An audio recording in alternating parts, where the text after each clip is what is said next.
Hello viewers, welcome to the grow Telugu YouTube channel. సాధారణంగా మనం ఒక స్టాక్స్లో ఇన్వెస్ట్మెంట్స్ చేయడానికన్నా ముందు ఆ కంపెనీకి సంబంధించిన ఎన్నో విషయాల్ని మనం సేకరిస్తూ ఉంటాం. సో ఎటువంటి విషయాల్ని అని చూస్తే మొదటిది కంపల్సరీగా మనం ఆ కంపెనీకి సంబంధించిన ఫినాన్షియల్స్ అంటే సంఖ్యల్ని చూస్తాము. సో ఆ కంపెనీ యొక్క పనితీరు ఎలాగుంది, కంపెనీ యొక్క ఆదాయం ఎలాగుంది, వాళ్ళ యొక్క లాభాలు ఎలా పెరిగినాయా తగ్గినాయా, నష్టాలు వచ్చినాయా లాభాలు వచ్చినాయా అన్నిటినీ మనం చూస్తాము. దీంతో పాటుగానే ఆ కంపెనీని ఎవరు స్థాపించారో, ప్రస్తుతానికి ఆ కంపెనీ యొక్క మేనేజ్మెంట్ బోర్డ్ ఆఫ్ డైరెక్టర్స్ కానీ కంపెనీ యొక్క ప్రమోటర్స్ వీళ్ళందరూ ఎలాగున్నారు అనే విషయాల్ని అబ్జర్వ్ చేస్తాం.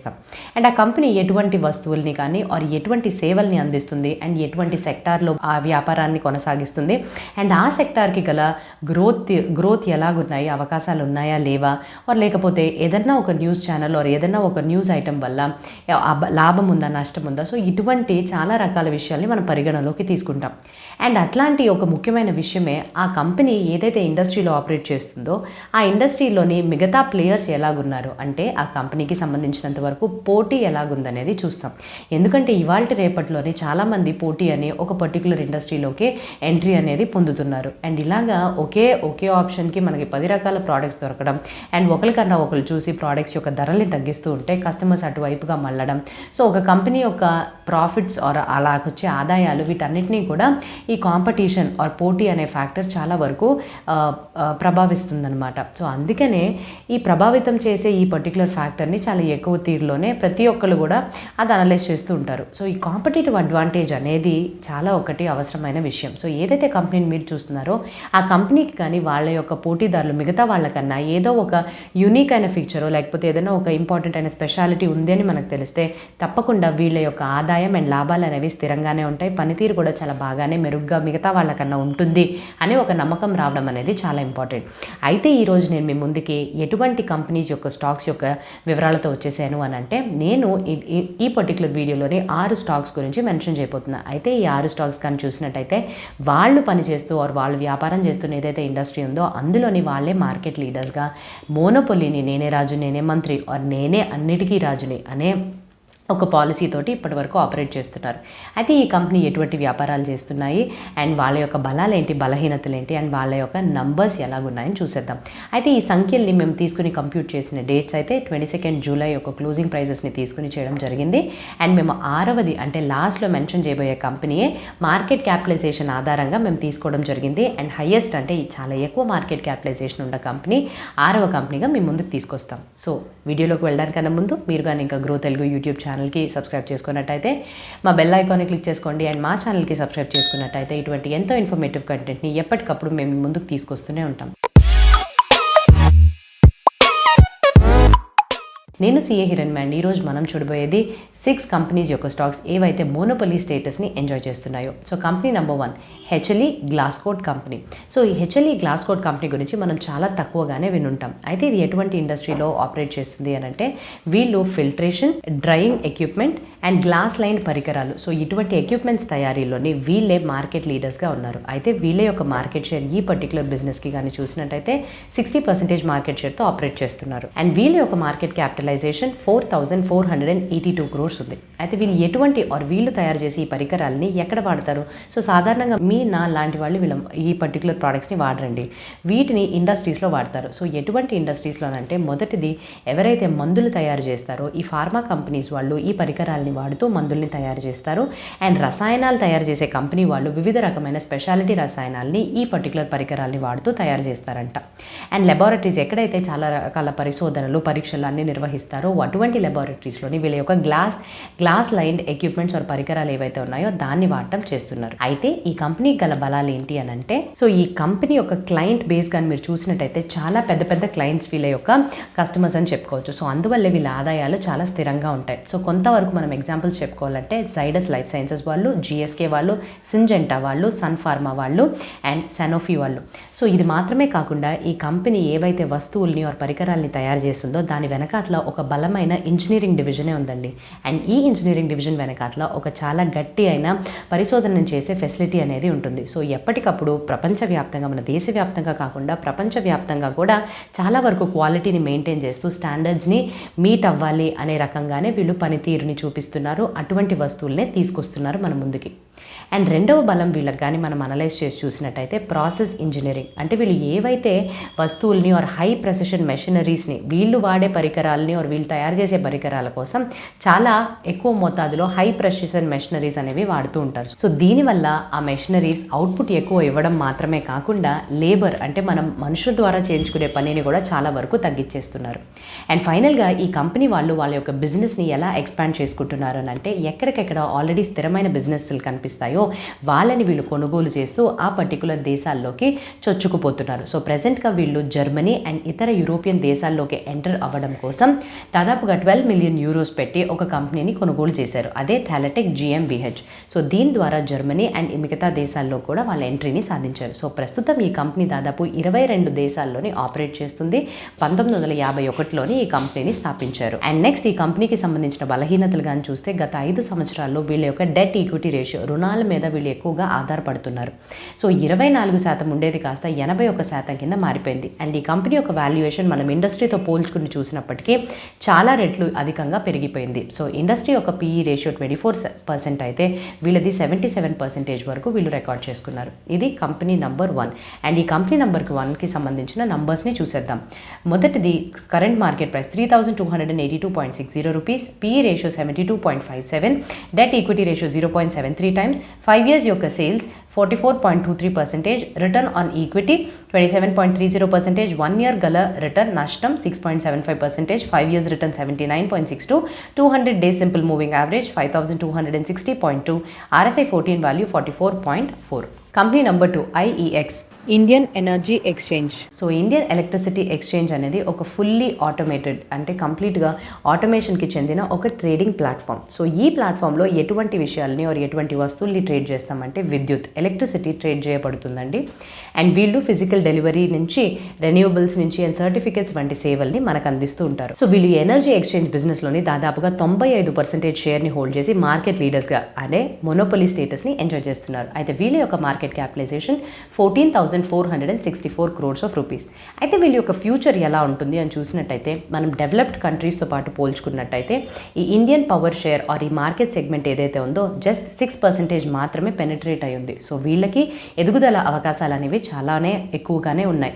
అండ్ ఇది కూడా మనకి కంపెనీ యొక్క సంఖ్యల్లో కనిపిస్తుంది. కంపెనీని మొదలుపెట్టి ఇప్పటిదాకా దాదాపు 33% వరకు వీళ్ళు ప్రతి సంవత్సరం కాంపౌండెడ్ యాన్యువల్ గ్రోత్ రేట్ కింద పెరుగుతూనే వచ్చారు. అండ్ ఇటీవలే వీళ్ళు గ్యాస్ ఎక్స్చేంజ్ మెకానిజం ఆర్ ఈ ప్రోడక్ట్ని కూడా ఇంట్రడ్యూస్ చేశారు. అండ్ ఇది కూడా చాలా ఎక్కువగానే వేగంగానే అన్ని సాధించుకుంటుంది. అయితే ఈ కంపెనీకి సంబంధించిన బలహీనతలు ఏంటి అని అంటే వీళ్ళు పవర్ ఇండస్ట్రీలో ఆపరేట్ చేస్తున్నారండి. సో ఇందులోని ప్రభుత్వం వాళ్ళు ఎప్పటికప్పుడు రెగ్యులేషన్స్ని, ఆంక్షల్ని, కొత్త కొత్త పాలసీస్ని తీసుకొస్తారు. ఎప్పుడైతే ఈ పాలసీస్ వీళ్ళ యొక్క బిజినెస్కి ఆర్ వీళ్ళ యొక్క వ్యాపారానికి కొంచెం అగేన్స్ట్గా ఉన్నట్టుంటుందో అప్పుడు ఆ ప్రభావం అనేది వీళ్ళ నంబర్స్పై చాలా ఎక్కువగానే పడుతుంది. అండ్ రెండవది చూసినట్టయితే PTC అనే కంపెనీకి కూడా అనుమతినిస్తూ వాళ్ళు కూడా ఎక్స్చేంజ్ ప్లాట్ఫామ్ని స్టార్ట్ చేసుకోవచ్చు అంటూ గవర్నమెంట్ వాళ్ళు ఒప్పందానికి వచ్చారు. సో ఇలాగా ఈ పర్టికులర్ ఇండస్ట్రీలోని కాంపిటీషన్ అనేది కూడా పెరిగిపోతుంది. సో అప్పుడు వీళ్ళ యొక్క మోనోపొలీ స్టేటస్కి కొంచెం థ్రెట్ అనేది ఉంటుంది. అండ్ ఈ కంపెనీకి సంబంధించిన నంబర్స్ చూద్దాము. Current market price 160.95, PE ratio 47.81, debt equity ratio 0.01 times, 5 years యొక్క sales compounded annual growth rate 16.46%, return on equity 49.47%, 1 year గల రిటర్న్ 8.85%, 5 years గల return nil, 200 day simple moving average 222.6, RSI 14 value 39.8. Company number 3 IRCTC. So Indian railway catering and tourism corporation. So ఈ company వాళ్ళు Indian railways యొక్క భాగం ఇవేదైతే 1999లోని ఈ కంపెనీని start చేశారు. అయితే 100% రైల్వే బిజినెస్ వాళ్ళు ఇందులోని వీళ్ళ ఈ పర్టికులర్ కంపెనీని హోల్డ్ చేస్తున్నారు. అండ్ ఇన్ టర్న్ చాలా ఎక్కువ శాతం వరకు స్టేక్ మన ప్రభుత్వం వాళ్ళు ఈ కంపెనీలో ఉంచుకున్నారు. అండ్ ఈ కంపెనీ యొక్క మార్కెట్ క్యాపిటలైజేషన్ కానీ చూసినట్టయితే 48,780 crores ఉన్నాయి. ఈ కంపెనీ ఎటువంటి వ్యాపారాలని or ఎటువంటి సేవల్ని అందిస్తున్నారు అని అంటే మొదటిది క్యాటరింగ్ సర్వీసెస్. ఎవరైతే ట్రైన్లోని ప్రయాణికులు ఉంటారో వాళ్ళకి కావాల్సిన అన్ని తిండి సామాన్ని వీళ్ళు సప్లై చేస్తారు. అండ్ అలానే వాటర్ బాటిల్స్లోని ప్యాకేజ్డ్ వాటర్ బాటిల్స్గా వీళ్ళు అమ్ముతారు. ఇది మాత్రమే కాకుండా మీరు ఎక్కడైనా రైల్లో ప్రయాణం చేయాలి అని అనుకుంటే వీళ్ళ యొక్క వెబ్సైట్ ద్వారా వెళ్ళే మీరు ఆన్లైన్లో టికెట్లని కొనుగోలు చేయాల్సి ఉంటుంది. అయితే వీళ్ళు ఇటీవలే వాళ్ళ యొక్క ఆన్లైన్ అప్లికేషన్ వాళ్ళ యొక్క ఆన్లైన్ వెబ్సైట్ని ఇంకా మెరుగుదిద్దుతూ దాన్ని ఒక మొబైల్ అప్లికేషన్ ద్వారా మనం అందరం మొబైల్ ద్వారానే చాలా సులువుగా మన యొక్క టికెట్స్ని ఆర్ ప్రయాణానికి కావాల్సిన ఇతర సేవల్ని కూడా ఈ వెబ్సైట్ నుంచి ఆర్ ఈ పర్టికులర్ అప్లికేషన్ నుంచి బుక్ చేసుకోగలే విధంగాను వీళ్ళు చాలా వరకు వర్క్ చేస్తున్నారు. ఈ కంపెనీకి సంబంధించిన నంబర్స్ని చూసేద్దాం. మొదటిది current market price 609.75, PE ratio 73.18 times, debt equity ratio 0.06 times, 5 years వీళ్ళ యొక్క sales compounded annual growth rate 4.34%, return on equity 39.79%, 1 year గల రిటర్న్ 31.11%, 5 years గల return 0, 200 days simple moving average 774.5, RSI 14 value 52.7. Company number 4 HAL, Hindustan aeronautics limited. So 1940లోని ఈ కంపెనీని స్థాపించారు and అప్పటి నుంచి ఇప్పటిదాకా వీళ్ళు 100% మార్కెట్ షేర్ వీళ్ళ యొక్క ఇండస్ట్రీ అంటే రక్షణ రంగానికి సంబంధించిన ఎయిర్ క్రాఫ్ట్స్ తయారీలోని వీళ్ళే ఒక్కలే సోల్గానే ఈ పర్టికులర్ సేవల్ని అందిస్తున్నారు. అండ్ వీళ్ళు తయారు చేసే వస్తువులకి డైరెక్ట్ కస్టమర్ అంటే మిగతా మెజారిటీ ఆఫ్ ద కస్టమర్ చూసినట్టయితే మన డిఫెన్స్ మినిస్ట్రీ ప్రభుత్వం వాళ్ళే. కంపెనీ యొక్క మార్కెట్ క్యాపిటలైజేషన్ 62,495 crores అండ్ ఈ కంపెనీ వాళ్ళు ఎయిర్ క్రాఫ్ట్స్ని వీళ్ళు సొంతగానే డిజైన్ చేసి తయారు చేసి దానికి సంబంధించిన రిపేర్స్ కానీ మెయింటెనెన్స్ కానీ ఓవర్ హాలింగ్ లాంటి సేవల్ని వీళ్ళే స్వయాన అందిస్తారు.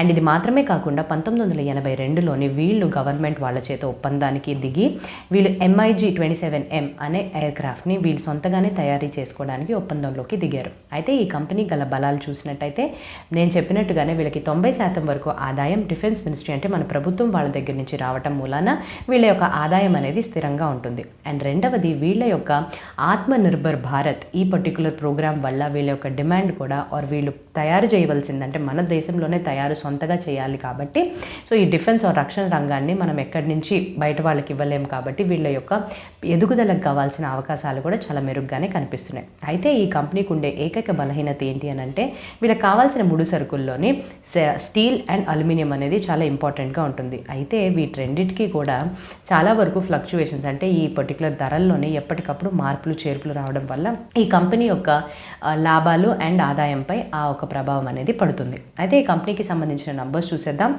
PE ratio 12.29 times, debt equity ratio 0, 5 years యొక్క సేల్స్ యొక్క annual growth 6.52%, return on equity 29.38%, last 1 year గల రిటర్న్ 69.43%, 5 years గల return nil, 200 day moving simple moving average 1495.7 and RSI 14 value 63.7. Company number 5 Pidilite industries. So ఎప్పుడైనా మీరు ఒక stationery షాప్కి వెళ్ళి glue are gum కావాలి అని అంటే ఇమీడియట్గా మనందరికీ గుర్తొచ్చేది ఫెవికాల్.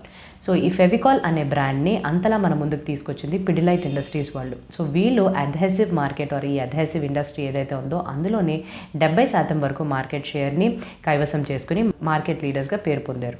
అయితే ఈ కంపెనీ యొక్క మార్కెట్ క్యాపిటలైజేషన్ విషయానికి వస్తే 1,19,844 crores వీళ్ళ యొక్క మార్కెట్ క్యాపిటలైజేషన్. వీళ్ళు ఫెవికాల్ లాంటి ఇతర brands Fevistik, Fevikwik and doctor Fixit ఏవైతే ఈ కన్స్ట్రక్షన్ సర్వీసెస్ ఉంటాయో వాటిలోని డిమాండ్ పెరిగిపోవడం వల్ల డాక్టర్ ఫిక్సిట్ అనే బ్రాండ్కి కూడా డిమాండ్ అనేది పెరుగుతుంది. అండ్ అలానే వీళ్ళు ప్రస్తుతానికి పాస్ట్ 5 years కానీ వీళ్ళ యొక్క సేల్స్ ఎలా పెరిగింది అని మనం చూసినట్టయితే ప్రాఫిట్స్ కూడా 18% వరకు కాంపౌండెడ్ యాన్యువల్ గ్రోత్ రేట్లోని వీళ్ళ యొక్క నంబర్స్ని రికార్డ్ చేసుకున్నారు.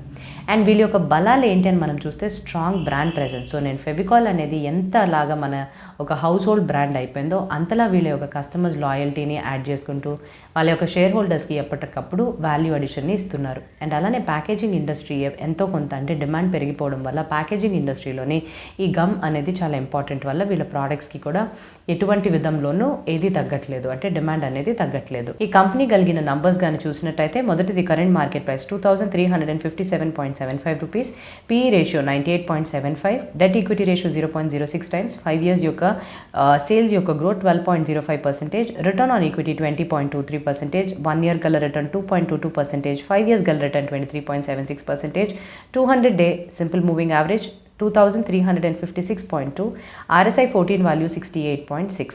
కంపెనీ నెంబర్ 6 ఏదైతే చాలా ఎక్కువ మార్కెట్ క్యాపిటలైజేషన్తో ఆపరేట్ చేస్తుందో ఆ కంపెనీయే ITC, Indian tobacco company. So 75% పొగాకు కలిగిన ఇండస్ట్రీలోని వీళ్ళు మార్కెట్ షేర్ని కైవసం చేసుకుని మోనోపొలి నేనే రాజు నేనే మంత్రి అన్నట్టు ఆపరేట్ చేస్తున్నారు. అయితే ఈ కంపెనీ యొక్క మార్కెట్ క్యాపిటలైజేషన్ 3,71,360 crores. ఈ కంపెనీ వాళ్ళకి సిగరెట్ బిజినెస్ మాత్రమే అంటే టొబాకో రిలేటెడ్ ప్రోడక్ట్స్ మాత్రమే కాకుండా మిగతా బిజినెస్ కూడా ఉంది. సో హాస్పిటాలిటీ అంటే హోటల్ చైన్స్ని రన్ చేస్తున్నారు. పేపర్ అండ్ స్పెషాలిటీ బోర్డ్స్ బిజినెస్లో కూడా ఉన్నారు. ఐటీ రంగానికి సంబంధించిన సేవలు కూడా అందిస్తున్నారు. అండ్ అలానే ప్యాకేజింగ్ మెటీరియల్స్ ఏవేవైతే ఉంటాయో వాటిని కూడా వీళ్ళు అందిస్తున్నారు. అయితే ఈ కంపెనీ యొక్క బలాలు కానీ చూసినట్టయితే వీళ్ళ యొక్క ప్రోడక్ట్ ఆర్ వీళ్ళ యొక్క పోర్ట్ఫోలియో డైవర్సిఫికేషన్, వీళ్ళ యొక్క సేవలు వీళ్ళ యొక్క వ్యాపారాల యొక్క సెగ్మెంట్స్ కానీ చూసినట్టయితే ఒకదానికొకటి సంబంధం లేకుండా ఉండడం వలన వీళ్ళ యొక్క ఆదాయం అనేది చాలా స్థిరంగా ఉంది. అండ్ అదే విషయంలోని వీళ్ళ యొక్క బలహీనత ఏంటి అని అంటే అన్నిటికన్నా వీళ్ళు ఎక్కువ పొగాకు బిజినెస్ పైనే ఆధారపడి ఉన్నారు. సో ఇందు నుంచి వచ్చే ప్రాఫిట్స్ అనేవి కొంచెం చాలా వరకు మార్పులకి గురవుతూనే ఉంటాయి. ఎందుకనంటే ప్రభుత్వం వాళ్ళు ఈ పొగాకుకి సంబంధించి చాలా వరకు ఆంక్షల్ని ఎప్పటికప్పుడు పెడుతూనే ఉంటారు. అండ్ స్మోకింగ్ పాపులేషన్ ఏదైతే మన దేశంలో ఉందో అది కూడా ఎస్టిమేట్స్ ప్రకారంగా ఇంకా చాలా తగ్గిపోయే అవకాశాలే కనిపిస్తున్నాయని చెప్తున్నారు. సో ఇందువల్ల ఈ కంపెనీ యొక్క బిజినెస్ అనేది కొంచెం రిస్క్లో ఉన్నట్టు చెప్పుకోవచ్చు. అండ్ ఈ కంపెనీకి సంబంధించిన నంబర్స్ కానీ చూసినట్టయితే current market price 300.55, PE ratio 24.43 times, debt equity ratio nil, 5 years యొక్క compounded sales growth rate 7.23%, return on equity 24.76%, last 1 year గల రిటర్న్ 41.50, 5 years గల return 0.49%, 200 days simple moving average 245.2, RSI 14 గల వాల్యూ 71.3. సో ఇవేనండి 6 companies యొక్క stocks ఏవైతే నేనే రాజు నేనే మంత్రి మోనోపలీ స్టేటస్ని ఎంజాయ్ చేస్తూ వాళ్ళ యొక్క ఇండస్ట్రీ రంగానికి చెందిన వాళ్ళు ఏ బలాలు ఆర్ ఎటువంటి బలహీనతల నుంచి బాధపడుతున్నారని తెలిసింది కదా. సో మీకు కానీ వీడియో నచ్చుంటే please do like the video. And మీకు కానీ ఏమైనా ఫీడ్బ్యాక్స్ని మెన్షన్ చేయాలంటే కమెంట్ సెక్షన్లో తెలియపరచడం మర్చిపోకండి. అండ్ ఈ వీడియో ఒక ఎడ్యుకేషనల్ కంటెంట్ కోసం మాత్రమే చేస్తుంది, ఎటువంటి రకమైన రికమెండేషన్స్ మేము ఇవ్వటం చేయట్లేదు. సో మీరు ఇంకా ఎటువంటి టాపిక్స్ మా నుంచి వినాలి అని అనుకుంటున్నారో దాన్ని కూడా కమెంట్ సెక్షన్లో మెన్షన్ చేయండి. అండ్ ఇంకా మంచి టాపిక్తో మీ ముందుకు రావడానికన్నా ముందు have a happy and a safe investing.